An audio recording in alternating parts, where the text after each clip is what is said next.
He heard a sound of young lady getting down from the Rolls Royce. She asked, "Are you hungry? Are you depressed? Come, I'll take you to my home today and take care of you." She took him to the house. When she entered the house, butler opened the doors of the car and she ordered the servant to take care of him, to give him the food, hot water bath, and all the comfortable arrangements to stay. He had everything.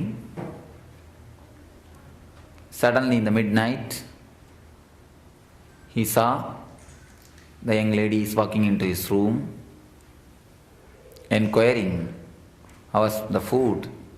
Nice. How was the stay?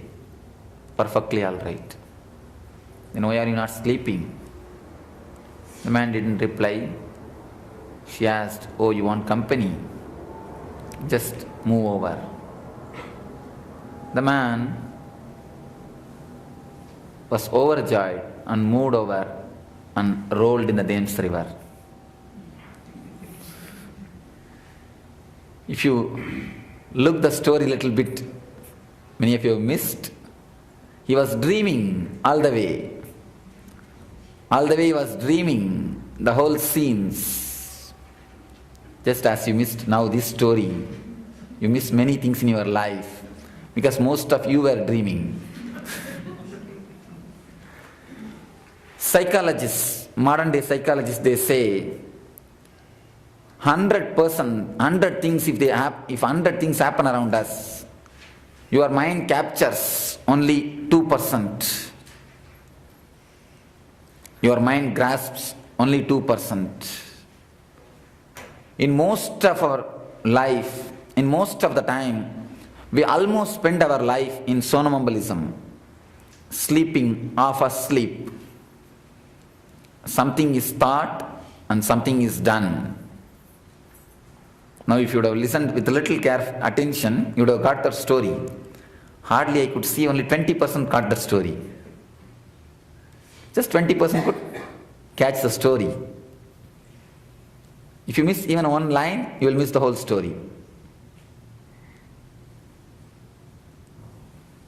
In our life, we miss so many things just by dreaming.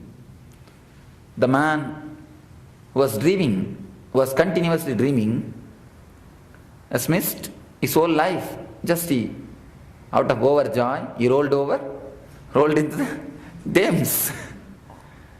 The same thing we are doing. We connect the unconscious and the superconscious and the conscious. You have 3 layers of your existence. One is conscious, the layer in which you are living. It is called Jagrat. The second one is Swapna. Of course, the Swapna state has no equal word in English. We may call it a subconscious, but Swapna state has no equivalent word. There are many Sanskrit words which has no equivalent word. The word dream does not mean Swapna. Please understand. Swapna means, don't think the word dream. The dream means whatever you dream in the night is called dream. But the Swapna means not only the night dreams, even the day dreams. So the word Swapna means something more than dream. You understand it? Just with the Sanskrit meaning, that's enough. The first thing is conscious, the body with which you are living. Second thing is Swapna, the mental body, your imaginary body, with which you create imaginations. The third thing is superconsciousness. They say, beyond the sarira, Actually, all the three are not exactly clear in our system, in our being. It overlaps on each other. That is why you get many times confused between the dreams and the reality. You get many times confused. In the dreams, you do not feel where you are or what you are doing. Your consciousness is lost. The same way, in the wakeful state also, many times, most of the time, you are just taken. You don't lead, as I was telling you yesterday, the conscious living. Most of the time, we are just taken. We are flying. The man who decides to live his life consciously starts walking the path of meditation. Even in the spirituality, we have thousands of illusions. If you read continuously, after some time, you get the feeling that you know everything. For a long time, if you read, after some time you get the feeling that we know things. That's the greatest danger a man can have. Greatest danger a man can have. There are two words in Sanskrit. One is called Paroksha Jnana, another one is Aparoksha Jnana. Paroksha Jnana means the jnana, the knowledge acquired from the books and from listening from others, the great masters, other teachers, gurus and the acharyas, by reading the scriptures and the sutras. That is called Paroksha Jnana. Aparoksha Jnana means the thing which has become your experience, the thing which has become your solid life. That is Aparoksha Jnana. Ramakrishna says beautifully, Paroksha Jnana is something like a knowing about the milk. Aparoksha Jnana is drinking the milk. There is a vast difference. Not only difference, diametrically opposite. Sometimes the Paroksha Jnana and Aparoksha Jnana are diametrically opposite. But by continuously reading and the listening, we start entering into the imagination. We start thinking that we know or we achieved. Patanjali is the first master and the last master who lived on this planet Earth, who made the whole spirituality as a science. Till Patanjali and after Patanjali, there was no one who made the whole spirituality as a science. For a long time, the enlightenment was thought as an accident. It can happen to anybody at any moment. It may happen to anybody at any moment. You cannot do anything for the enlightenment to happen. You cannot do anything in that line. That was the concept till the time of Patanjali. Patanjali is the first master, I can say first scientist, who made the spirituality in a clear path. Patanjali is the first man who made the navigator. Patanjali is the first man who made the navigator. When we came in that car, it was so accurate, so perfect. Exactly it guides that navigation system. Different. But the navigator, how much it helps and it guides, just like that. In the spiritual world, the first and the last navigator ever done in the spiritual consciousness is Patanjali's Yoga Sutras. It is a simple navigator. Nothing more need to be told about the Yoga Sutras. The man who is totally logical in the field of illogical. Spirituality is always considered as a field where bhakti and the illogical counts. The devotion does not know heart does not know anything of logic.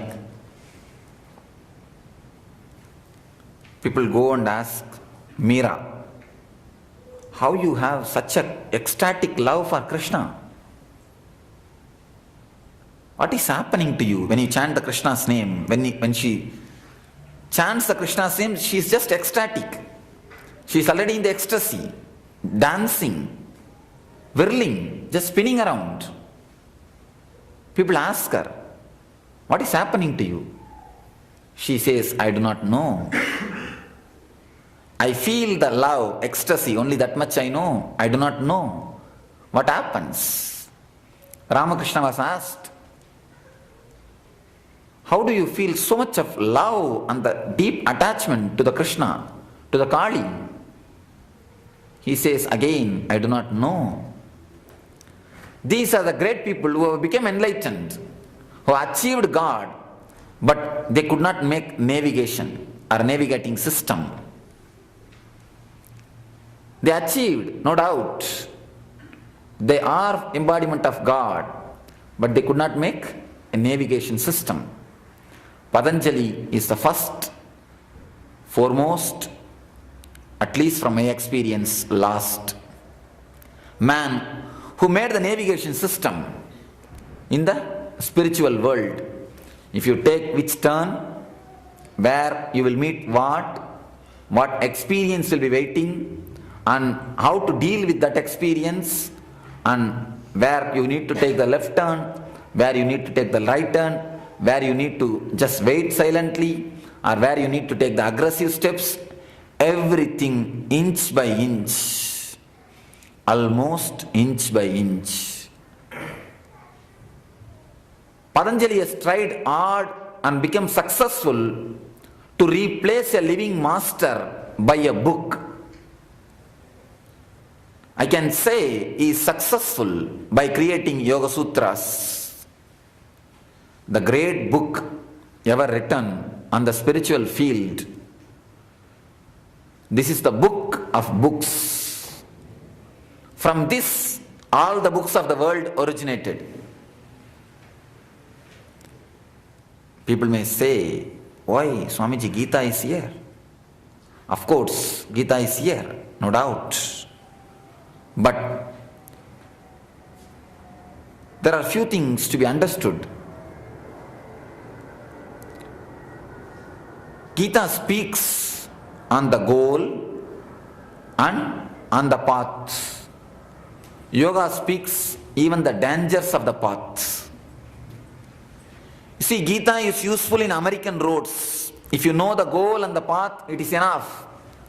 Nothing more is necessary. You are sure that there will be no pitfalls in the road. If there are, you can sue naturally. You have all the security systems. You see, Gita is useful in the American roads, where there will be no pitfalls, no changes, no alterations. But the roads like Indian roads, the places like India, any day roads may change. Any day, any rain can destroy the whole road. A simple flood can change the whole route. Patanjali's Yoga Sutra, the sutras of the Patanjali, is for the mind, for the person who can create, who can face all sorts of pitfalls. Gita says about the path and the goal. Yoga Sutra says path and the goal and the pitfalls which you can face, which you may face. Every siddhis, about every miracle powers, Gita speaks. The Yoga speaks. Patanjali speaks on every miracle power, by which you get what power, what will be the effect, what will be the side effect, what will be the after effect, how to go beyond. The navigator, a spiritual navigator, a total spiritual navigator is Yoga Sutra. The first scientist who is so logical. Today, in the modern world, there are thousands of great masters, enlightened people, who teach religion in the language of science. Today, the whole world, wherever you go, any country it may be, if it is spirituality, you will see only the Indian gurus, Indian masters. It is not that other religions have not produced the master. There are many masters, and half of the humanity is Christians.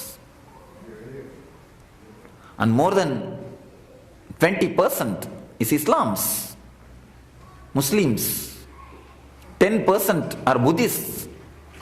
But go throughout the world, if you see, spiritual seekers always turn only towards the Indian masters. Indian masters are the people who are ruling the world. India is the country which gives Jagat Gurus. Somebody was telling me, Swamiji, why the India is degraded so much? But still somehow it is surviving. I was giving the reply, as long as it produces Jagat Gurus and supplies to the world, it will never die, it can never die.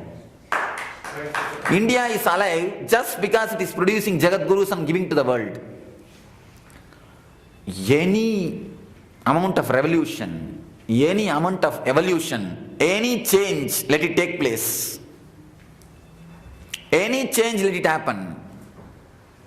Either Russia is communist country or a democratic country or a capitalist country, we don't bother.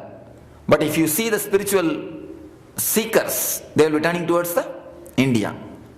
You can always find a group of people chanting Hare Rama, Hare Krishna or Shiva Rama.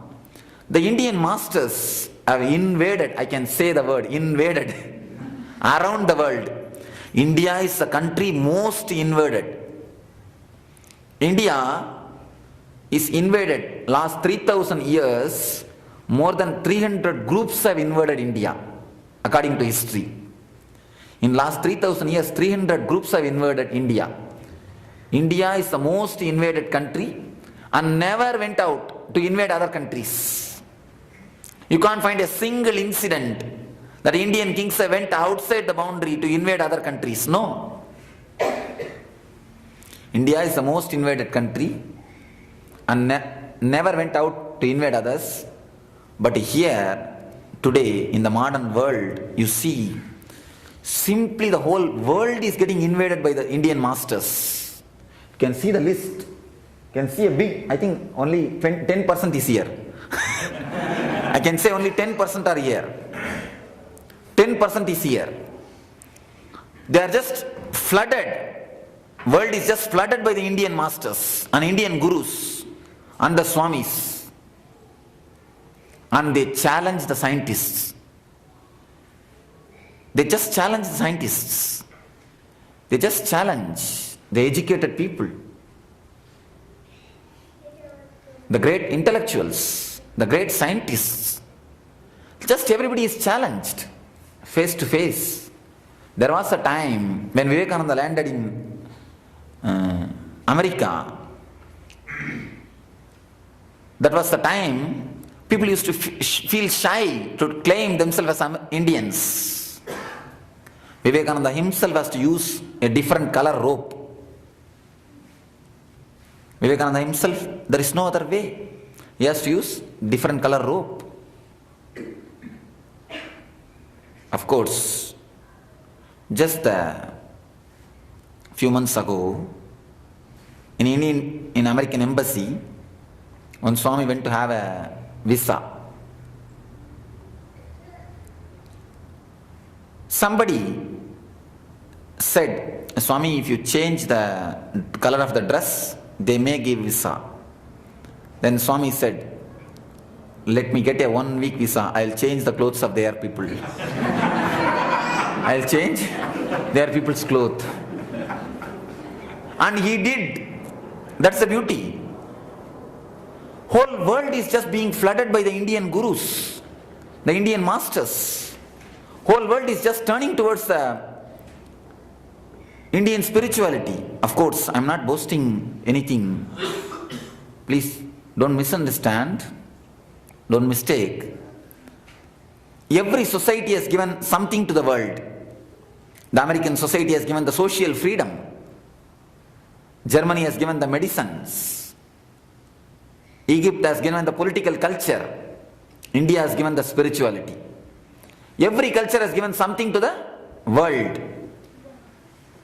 Indian gurus are just flooded around the world. Indian gurus are facing the scientists. How and why? How? Because the spirituality is totally an illogical field. Spirituality is always considered as a field of illogical. But all the logicians, the great scientists are just faced, conquered, argued. They just argue in the language of science, in the language of logic, in the language of mathematics. How could spirituality be brought in the language of science? I tell you all, Patanjali is the first man and the last man who brought the whole spirituality in the language of science. If today world is being invaded by thousands of spiritual masters, thousands of Indian gurus, Patanjali is the first person, Patanjali is the only one and only reason who has given the scientific explanation for the whole spiritual scriptures. Just because of Patanjali, the whole world is getting spirituality.